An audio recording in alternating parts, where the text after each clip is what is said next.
Sud Radio, le grand matin week-end, 6h-10h. Laurence Perrault. Dans quelques instants, au 0826 300 300, vous n'hésitez pas, vous nous rejoignez, vous appelez, vous réagissez, vous témoignez, vous qui avez vécu les incendies ou qui êtes en train de les vivre, puisque on le sait que dans le Var, malheureusement, le feu a repris et d'une grande force.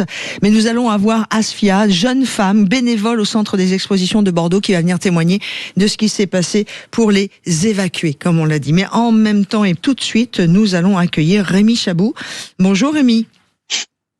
Bonjour. Merci d'être avec nous. Vous êtes pompier, vous êtes secrétaire national Sud SDMIS et vous étiez reçu hier auprès du ministère de l'Intérieur. La mobilisation nationale a dépassé aujourd'hui les 2750 sapeurs-pompiers, l'appui de 1500 militaires sur les feux Gironde, Landes et puis maintenant le Var. Rémi, qu'est-ce qui s'est dit? Pourquoi êtes-vous allé auprès du ministère de l'Intérieur? Pour demander quoi? Bon, c'est un rendez-vous qu'on a obtenu au forceps, il faut le dire très clairement, parce qu'il a été reporté à plusieurs reprises. Et finalement, on a été reçu hier à la Direction Générale de la Sécurité Civile par tout l'aréopage qui pilote la sécurité civile. Juste un petit correctif, c'est 3300 sapeurs-pompiers qui sont engagés à Bordeaux actuellement. Juste sur Bordeaux. Juste sur Bordeaux ou juste sur Bordeaux. Enfin, sur la Gironde. Sur la Gironde, pardon. Ouais. Très bien. 3300. Écoutez, qu'est-ce qu'il s'est dit? Il s'est dit énormément de choses.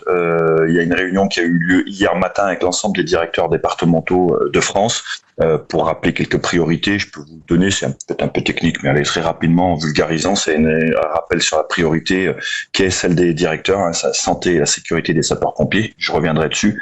Et ensuite, promouvoir également l'engagement des sapeurs-pompiers professionnels. Il y a eu une polémique, et à juste titre, depuis quelque temps, en fait, tout était fléché vers les sapeurs-pompiers volontaires et vous avez des pompiers professionnels qui sont formés dans l'ensemble des SDIS de France qui n'étaient pas engagés sur les théâtres d'opération. C'était purement une anomalie au minimum et un scandale réellement. Et pourquoi? Ensuite, si vous me permettez, pourquoi? Parce que l'État, les SDIS qui sont enclins, souvenez-vous, il y avait toute une campagne de communication qui visait à faire la promotion auprès des employeurs privés de libérer leurs sapeurs-pompiers volontaires, leurs employés qui sont par ailleurs pompiers volontaires. Souvenez-vous, on a entendu ça de partout.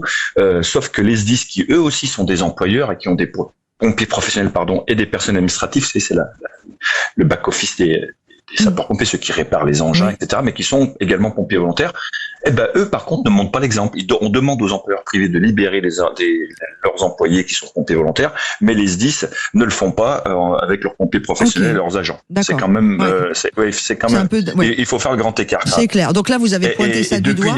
Oui.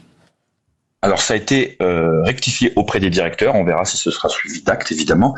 Et puis depuis notre dernier passage, souvenez-vous, on avait échangé et je vous remercie encore de nous avoir donné l'occasion d'échanger d'une façon vraiment différente de ce qui se fait un peu partout, parce que il y a une prise de conscience, hormis quelques commentateurs, souvenez-vous, jusqu'à ce qu'on ait notre échange qui était vassalisé sur l'ensemble de leurs interventions sur les plateaux, qui commentaient la nature des feux, comment on éteignait un feu et pourquoi un feu produisait un nuage, Sud etc. Radio, on parle vrai sur Sud Radio et ça, c'est notre identité et on continuera de le faire. Oui, vous n'étiez pas beaucoup. Vous n'étiez pas beaucoup et vous étiez tout premier je ne vais pas faire de la flagornerie, c'était une réalité et donc ça nous a permis de pointer du doigt les anomalies et depuis, on voit quand même que les interventions sur les médias, elles convergent toutes vers un même constat ou postulat, peu importe.